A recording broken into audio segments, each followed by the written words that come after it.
I am a teacher, and I have a dream. I dream that every student in this country comes to school every day, every one of them, and feels success. Because with success, students are willing to take on challenges, they're willing to face their fears, have stronger work ethic, serve others, and be more resilient. Wouldn't it be a wonderful world if every one of our students felt success? I teach in a 4th grade classroom, and we have a curriculum. And the content areas of that curriculum are driven by 3 main areas: reading, writing, and math. And for those students that have talent in reading, writing, and math, every day feels like a success. And think of all the good things that come from that. But what about those students that don't have talent in reading, writing, and math? Do they feel success? I worry about that. So, instead of sitting back and worrying, it's time to take action. And my action is something called Giftedness for All. Giftedness is meant for every one of our students. It's an innovative concept. And it comes with 2 basic premises. 1, every one of our students is capable of being successful. And 2, everybody on this planet has a gift. I'd like to take you back to November of 2010. I teach 4th grade, and I was sitting on the carpet in my classroom with my students while one of my students, Brian, was presenting a current event. In my room, each week, every student has to present a current event to the class, and Brian had heard a story. He had read about a bottle that had washed up on a German beach 25 years after it had been thrown from a cruise ship by a 5-year-old boy and his grandmother. And that bottle picked that day to wash up on the German beach. And the couple that found it took the time to find that boy living in England. And at the age of 31, his message was returned. My student Brian decided to report on that particular current event because it had made the AP wire, and it was an amazing story. And when he presented it to the class so beautifully, my students were amazed as well. After our current events, we have about a 2 to 3 minute period of time where we open it up to discussion and questions. And of course, my students said, "Wow, we should do something like that." Neat idea. We talked about it, thought about it, asked questions about it. But after the 2 or 3 minutes were up, the next current event went, and I thought it would pass. It didn't pass. 2 weeks later, in the early morning, I went into my classroom, flicked on the lights to find 4 cases of wine bottles sitting on the desks at the doorway with one simple message: go for it. Not to mention that my 4th grade classroom had a slight smell of red wine, and the fear went through my body. Wine bottles were now in my 4th grade classroom, and I didn't have the time to put those things away because shortly thereafter the kids started coming in. And a great big grin was on a young man's face. His name is Anthony. And people were coming up to him saying, "You did it. I can't believe it. You pulled it off. You brought them." You see, Anthony's mom was in the food catering business, and because it was before Christmas, a Christmas party produced a large quantity of wine bottles, and suddenly those wine bottles were taken from mom to her son, and they were brought to school. I was cornered. I had no choice at that point because people were congratulating Anthony. CJ, another student, was so bold to say, "We need to write messages in bottles." Now, they're fourth graders, and they didn't realize that we lived 300 miles away from the nearest ocean. And to get bottles to drift into the ocean, they have to go about 30 miles out to get into the Gulf Stream, or they're just going to wash right back to where you launched it from. Major obstacle. But I made a phone call. It just so happened that my mother lived in the Outer Banks of North Carolina. And a few calls later, a ship's boat captain agreed to take the bottles out to sea. We had a plan. Pretty cool.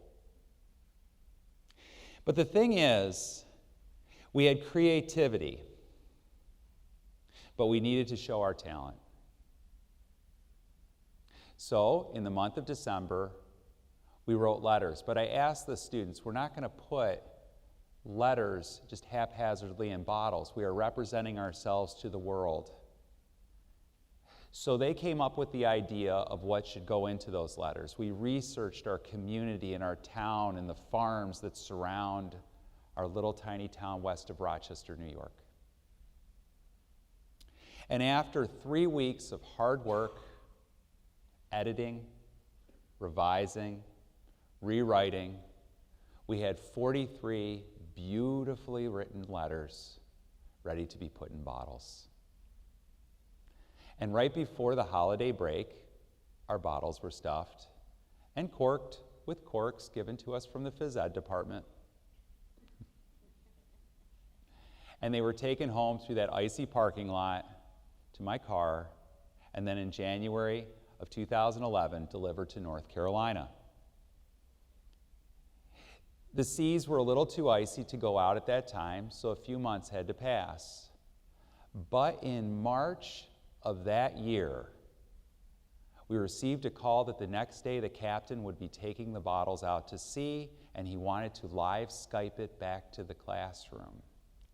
So as the sun rose in March, my students sat on that same carpet we heard about the current event, and we watched as that ship captain's son and daughter threw those bottles into the ocean. And goodbye they went. Thank goodness the project was over. The project wasn't done with us. 43 bottles were now into the Atlantic. And so, a few months passed. In each bottle was contact information for our school. And in June, the phone rang.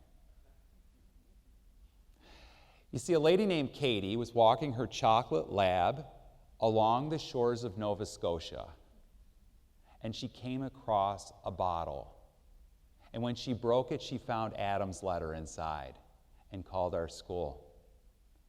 The bottle had traveled an average of 9 miles per day.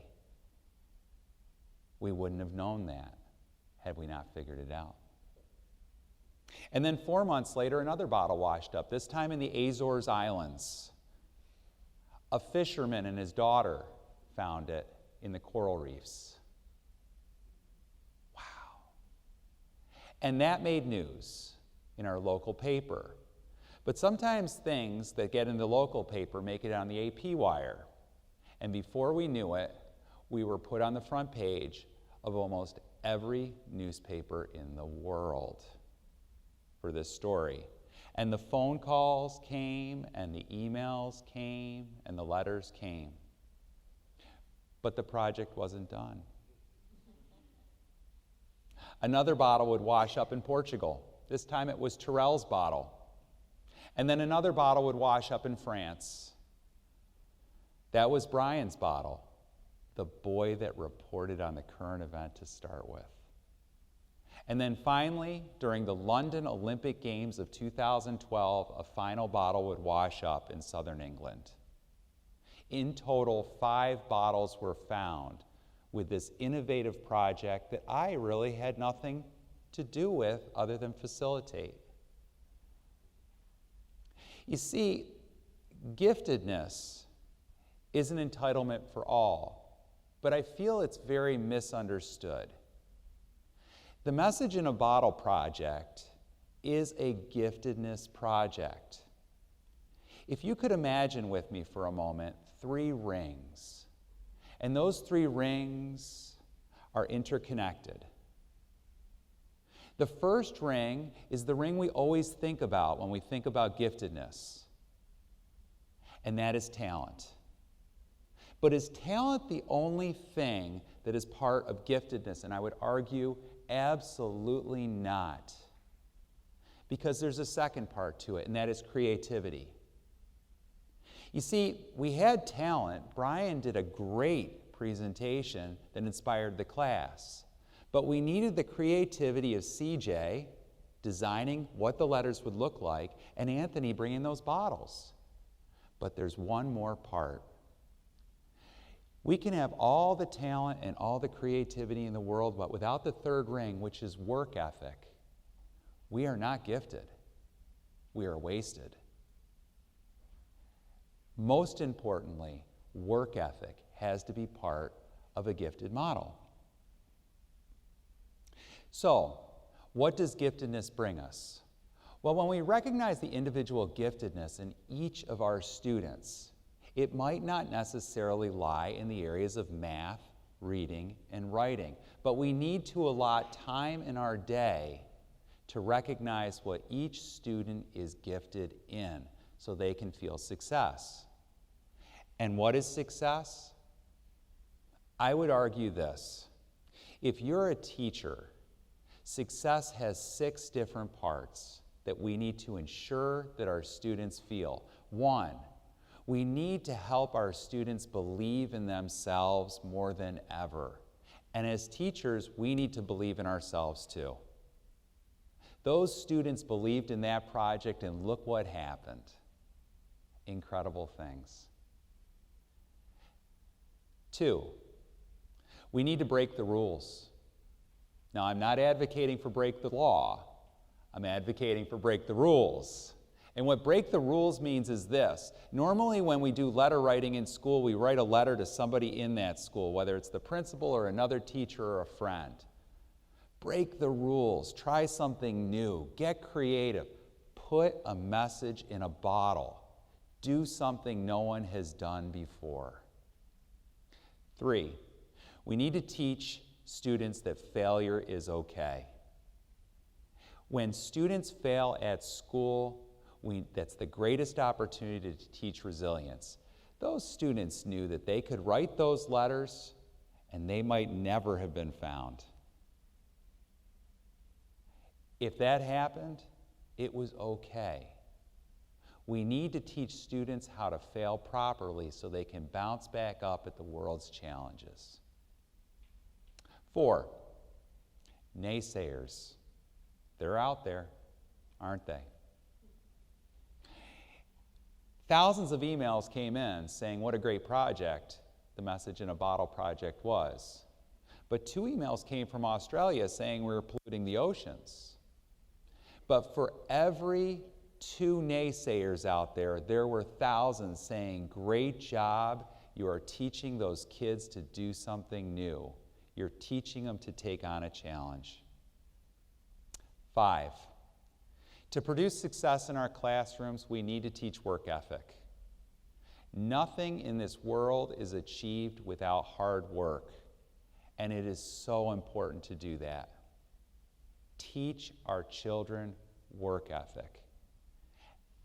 The Message in a Bottle project was successful also because our letters were beautiful when they were stuffed. They were neat, they were edited, they were revised, they were something to be proud of. There is pride in working hard. And lastly, 6, teach our students to serve others when they are successful. Service to others brings joy and spreads joy. And when other people are successful, teach our students to be happy for them. Teach our students to be vicarious. So what can be learned from all this? Well, I realize that my dream is that I want success for every child, every day, in every school. Wouldn't that be a beautiful thing? But it starts with one essential thought. And that thought is this: we need to leave behind the idea of, are you gifted? Are you gifted in math, reading, and writing? And start saying this to our students: tell me, please, what are you gifted in? Thank you.